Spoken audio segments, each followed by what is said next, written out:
Sir, Calcutta को काफी समय से आपको सुनने की इच्छा थी और आज हम धन्य हुए। सर, कुछ ऑडियंस कुछ क्वेश्चंस पूछना चाहती हैं। कुछ तो सर आपका आदेश हो तो हम उनको।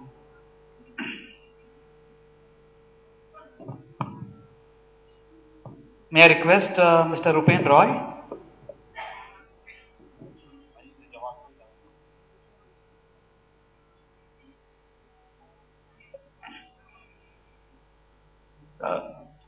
Sir, thank you for sharing with us the Gujarat model of one third, one third, one third. आपका परिचय बता देंगे तो? My name is Rupen Roy. I am a vice president of Indian Chamber, and I also work for Deloitte. Sir, this Gujarat model, Gujarat has a very rich tradition of entrepreneurship and a long history of business. Will this model require any adaptation in agricultural states like Bihar, for example? That's my question.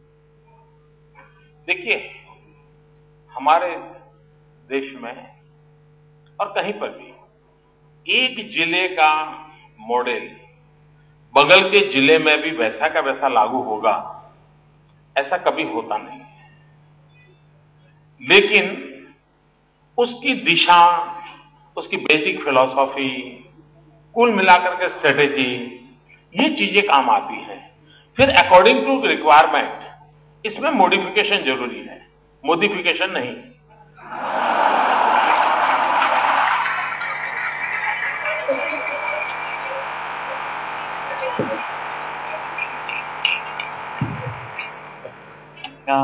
आशीष झुंझुनवाला। आदरणीय मुख्यमंत्री जी, मेरा नाम आशीष झुंझुनवाला, मैं steel industry में interest रखता हूँ। मेरा आपसे प्रश्न था जो मेन सब्जेक्ट थोड़ा हट के है, क्योंकि मेरी ये सोच है कि आने वाले वक्त में आपका रोल सिर्फ गुजरात में नहीं पूरे देश में रहेगा।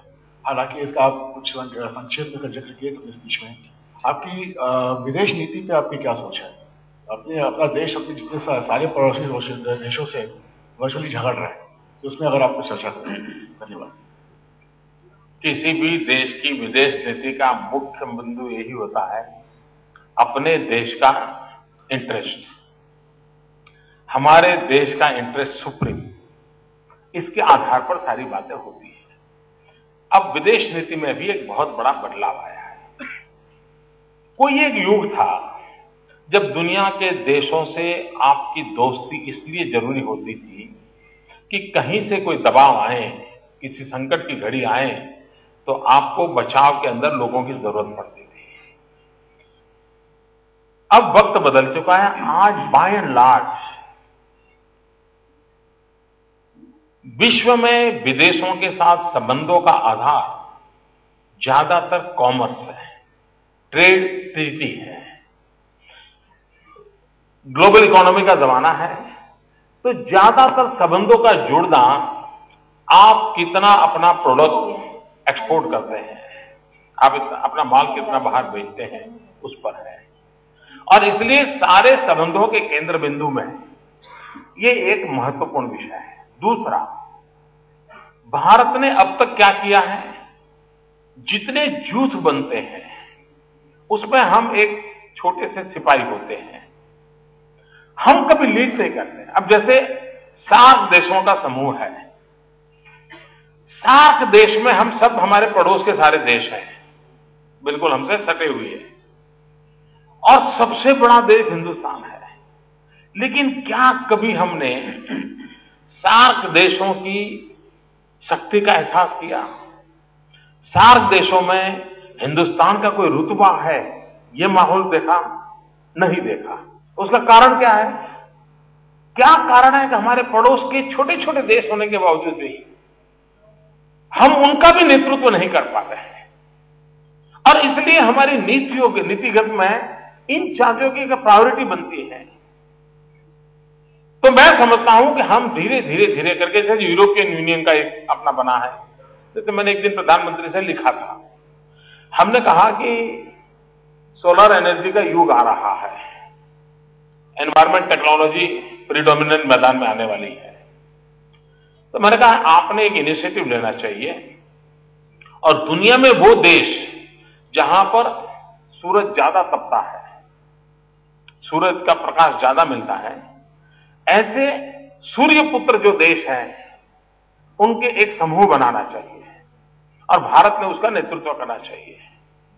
और एक सन मूवमेंट, SUN सन मूवमेंट हमने खड़ा करना चाहिए और एक कॉर्पस फंड बनाना चाहिए। कॉर्पस फंड बना करके सोलर एनर्जी कैसे सस्ती हो, सोलर एनर्जी का जीवन के किन किन क्षेत्रों में उपयोग हो, उसका इनिशिएटिव, जैसे कई G8 समूह हैं, अपेक कंट्रीज हैं, कई समूह हैं, एक और समूह हम बनाए तो हम लीड करेंगे। तो इस प्रकार से हमारा कोई प्रोएक्टिव रोल नहीं नजर आ रहा है। अगर हमारा प्रोएक्टिव रोल नजर आता है तो शायद परिणाम मिल सकता है। दूसरा, इटली जैसा देश भी पता नहीं कैसे हम लोगों को डरा रहा है। सुप्रीम कोर्ट तक को इन्वॉल्व होना पड़ा जी, जबकि ये डिप्लोमेटिक विषय था, सुप्रीम कोर्ट तक को इन्वॉल्व होना पड़ा। तो ये कोई इस देश को शोभा नहीं देता है। और उसका मूल कारण क्या, जैसा अभी मैंने वर्णन किया ना, अगर आप किसी दूसरे का भाषण पढ़ोगे तो दुनिया हंसती है भाई, और उसी के कारण हमारी ये सब गिरावट आई है। और उसमें हम एक दमखम के साथ खड़े रहे, हम स्थितियों को बदल सकते हैं। Right, thank you sir.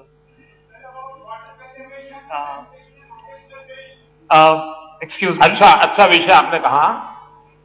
ये बात सही है कि भारत युवा देश है, लेकिन युवा देश के नाते हमको उस एनर्जी को प्रोडक्टिव एनर्जी कैसे बनाना, उसका सबसे बड़ा आधार है स्किल डेवलपमेंट। और भारत ने स्किल डेवलपमेंट पर सबसे ज्यादा बल देने की समय की मांग है।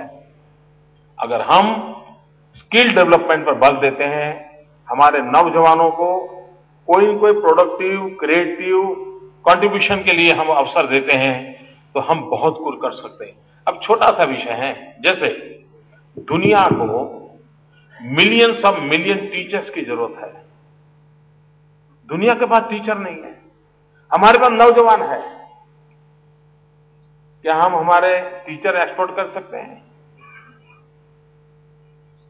दुनिया को नर्सिस की जरूरत है, हमारे पास यूथ पावर है। हम ह्यूमन रिसोर्स डेवलपमेंट के करके दुनिया के जो नर्सिस की आवश्यकता है हम एक्सपोर्ट कर सकते हैं। हमारे पास कोई कमी नहीं है और हमारे लोगों में क्षमता भी है दुनिया की सेवा करने की। यानी इतना बड़ा काम हम स्किल डेवलपमेंट के माध्यम से कर सकते हैं, वोकेशनल ट्रेनिंग के माध्यम से कर सकते हैं कि हम पूरी आर्थिक व्यवस्था में एक नई शक्ति को जोड़ सकते हैं और उस पर बल देना चाहिए। Mr. Sudhir Jalan wanted to ask a question. Can we have the mic here quickly?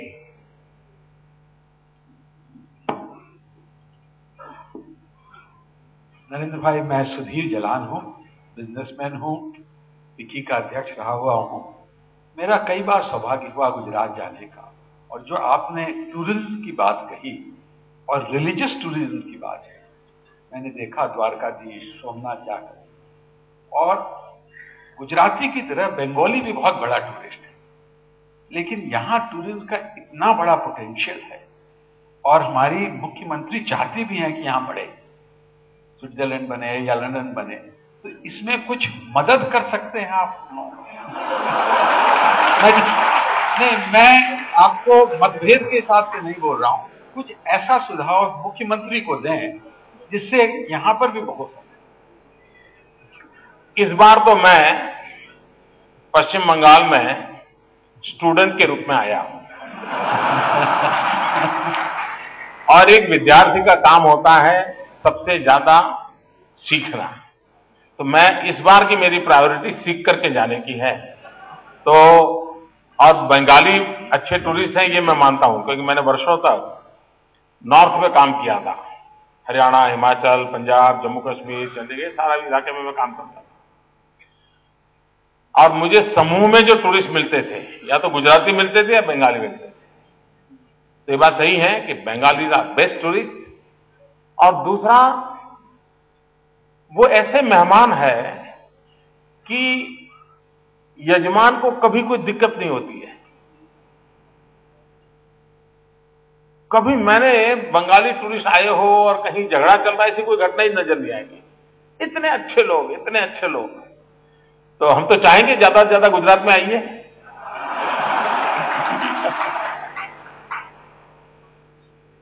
गिर के शेर देखिए, कच्छ का रण देखिए, और सफेद रण, ये अपने आप में देखने का नजारा जो है, यानी चांदनी रात में ताजमहल देखना और चांदनी रात में सफेद रण देखना, आप कल्पना नहीं कर सकते क्या दिव्यता की अनुभूति होती है।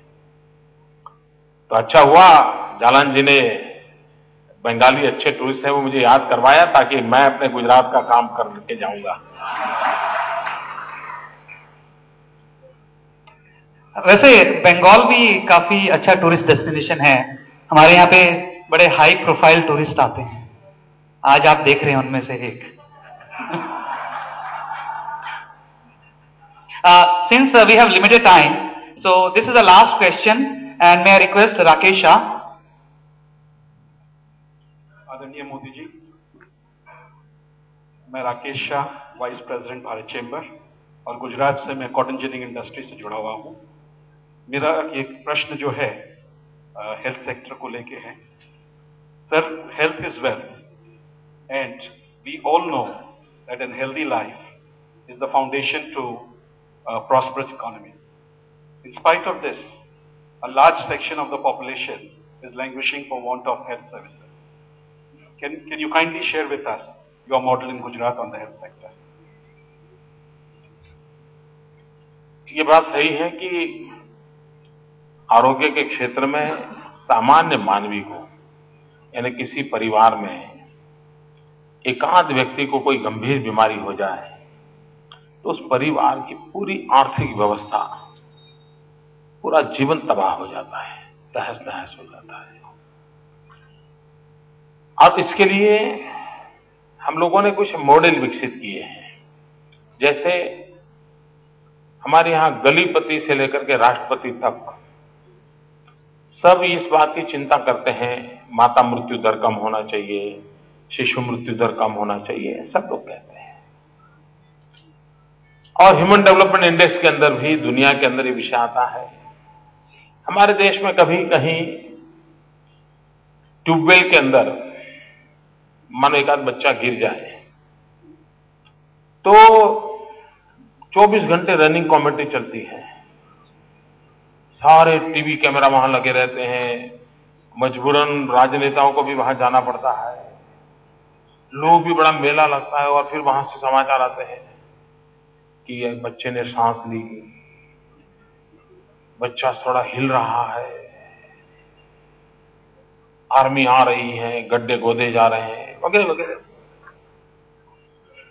एक बच्चे की मुसीबत पूरे देश को टीवी के कैमरा के पास बिठा देती। विशेष करके माताएं बहनें खाना भी नहीं खा पाती, वो देखती है और रोती है मन में। कोई रिश्ता नहीं, कोई परिचय नहीं, लेकिन मन को करता है बच्चे का क्या होगा, हर एक को पीड़ा होती है। लेकिन हमारे अगल बगल में ही प्रसूति में कितने बच्चे मर जाते हैं, हमारा ध्यान तक नहीं जाता है। किसी ने शादी की हो, 20, 22, 25 साल की उम्र हो, और पत्नी का स्वर्गवास हो जाए, आप कल्पना कर सकते हैं उस परिवार का, उस नौजवान का, जिस लड़की की मृत्यु हो जाती है, उनके परिवार का क्या होता होगा पूरा, यानी उनकी तो सारी जिंदगी एक प्रकार से खत्म हो जाती है। उसका उपाय क्या? हमने एक मॉडल बनाया पब्लिक प्राइवेट पार्टनरशिप का, और हमारे राज्य के गायनेकोलॉजिस्ट डॉक्टर्स थे, उनको उन्होंने रिक्वेस्ट किया कि अगर किसी गरीब परिवार की महिला की प्रेगनेंसी में डिलीवरी की सारी व्यवस्था अगर आप जिम्मा लेते हैं तो हम एक चार्जेज उसके साथ एमओयू करके फिक्स किए, वो पेमेंट हम देंगे। मेरे यहां 10 साल पहले मुश्किल से 50-55% इंस्टीट्यूशनल डिलीवरी थी। ये पब्लिक प्राइवेट पार्टनरशिप का मॉडल लाने के कारण, गायनेकोलॉजिस्ट डॉक्टरों को हमने साथ जोड़ने के कारण आज करीब करीब 96% इंस्टीट्यूशनल डिलीवरी पर हम पहुंचे हैं, 96%। और उसका लाभ गरीब माताओं बहनों को मिल रहा है। उसी प्रकार से हमने हॉस्पिटल्स में भी पब्लिक प्राइवेट पार्टनरशिप का मॉडल खड़ा किया है। जैसे हॉस्पिटल में हम आधुनिक से आधुनिक साधन रखने के लिए पब्लिक प्राइवेट पार्टनरशिप का मॉडल करते हैं। लोग आते हैं, अपना मशीन लगाते हैं, रेट्स हम नक्की करते हैं, लोगों को सर्विस मिलती है। उसी प्रकार के पुराने हॉस्पिटल कैंपस बहुत बड़े बड़े होते हैं। लोगों को कहते हैं कि आप आइए, यहां पर एक नया अस्पताल अंदर खड़ा कीजिए, पुराना अस्पताल है वो गरीबों के लिए इस प्रकार से करिए और यहां आप प्रोफेशनल वे में अपना चलाइए। तो एक विन विन सिचुएशन होती है। एक बिल्डिंग में वो कमाई करते हैं और दूसरी बिल्डिंग में सेवा करते हैं। तो इस प्रकार से मॉडल को हम विकसित कर रहे हैं। दूसरा, हमारे यहां दवाई का खर्चा कम क्यों हो, कैसे हो, दवाई का उत्पादन का खर्चा कम कैसे हो, उस पर भारत सरकार ने अपनी नीतिगत व्यवस्थाओं को विकसित करना पड़ेगा। और यह संभव है, ये सारी चीजें संभव है कि हम दवाई कैसे सस्ते में उपलब्ध कराएं। और तीसरा, हमारी एक मां योजना है, मुख्यमंत्री अमृतम योजना मां। उसके अंतर्गत कोई भी गरीब परिवार का व्यक्ति अगर उसको सीरियस नेचर की कोई बीमारी होती है, कैंसर है, हार्ट है, किडनी है, इस प्रकार की, तो उसका खर्च उस मां योजना के अंतर्गत मुख्यमंत्री रिलीफ फंड में से हम देते हैं और उसकी दवाई की व्यवस्था चिंता हम करते हैं। दूसरा, हमने जैसे हमारे यहां 108 की सेवा है, वो इतनी सफल हुई है कि गांव में भी आपने अगर कुछ हेल्प मांगी तो विद इन 9-10 मिनट्स वो गाड़ी हमारी पहुंचती है और उसको सेवा मिलती है। और कईयों की जिंदगी इसके कारण बचने में एक बहुत बड़ा रोल हो रहा है। और हमने आग्रह रखा है पब्लिक प्राइवेट पार्टनरशिप के मॉडल का, और मैं मानता हूं उसके कारण हमें आने वाले दिनों में लाभ मिलेगा। दूसरा, जिस प्रकार से हेल्थ के सेक्टर में एक पार्ट है, उसी प्रकार से प्रिवेंटिव मेडिसिन का भी बड़ा महत्व है, प्रिवेंशन का। और उसके लिए हवा, पानी और खुराक, इस पर भी उतना ही बल देना पड़ता है। आज गुजरात में करीब 9000 गांव ऐसे हैं कि जहां हम पाइपलाइन से शुद्ध पानी का पहुंचाते हैं, पीने का पानी, और नर्मदा से, मध्य प्रदेश के किनारे से उठाते हैं। 9000 गांव में करीब 2000 किलोमीटर पाइपलाइन डाली। और पाइपलाइन की साइज क्या होगी, आप अंदाज कर सकते हैं? पाइपलाइन की साइज ये है कि आप उसमें मारुति कार लेकर के फैमिली के साथ ट्रैवल कर सकते हैं, इतनी बड़ी साइज है। और उसमें से हम अब शुद्ध पानी पहुंचने के कारण बहुत बड़ा फायदा होता है। दूसरा, हमने फोर्टिफाइड तेल, फोर्टिफाइड आटा, फोर्टिफाइड नमक, इसके एक गरीबों के लिए प्रबंध किया है। और उसके कारण उनके शरीर में जो कुछ भी न्यूट्रिशनल वैल्यूज की आवश्यकता है वो उससे पूरक होती है।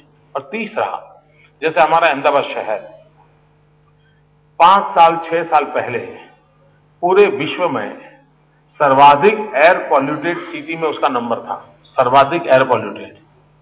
हमने सारा हमारा ट्रांसपोर्टेशन सिस्टम सीएनजी पर कन्वर्ट कर दिया और उसका परिणाम यह हुआ है कि आज दुनिया के हवा में शुद्ध शहरों में अहमदाबाद का नाम जुड़ गया है।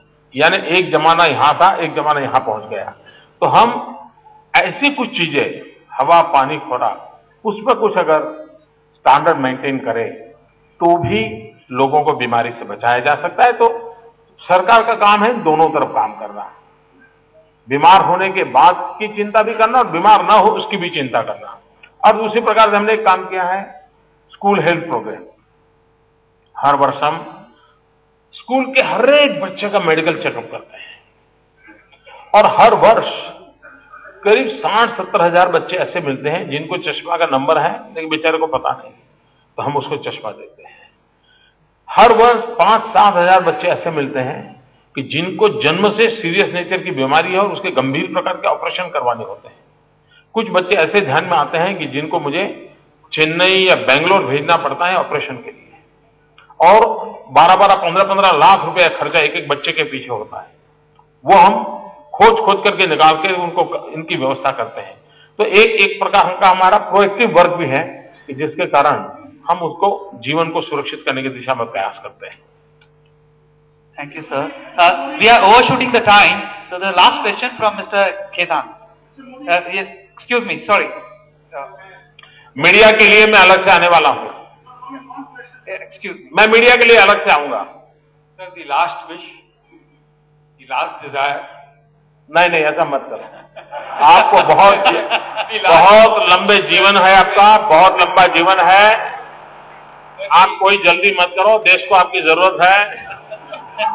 कोई लास्ट विश नहीं होती। And sir, the last destination for every politician is to lead the country and to occupy the top post, that is the Prime Minister of India. Sir, what would be your desire on this? I'm not politician. Politician may have, but I am not a politician. I'm a political person. Thank you. Thank you, भैया, धन्यवाद। Okay, thank you so much. Yeah.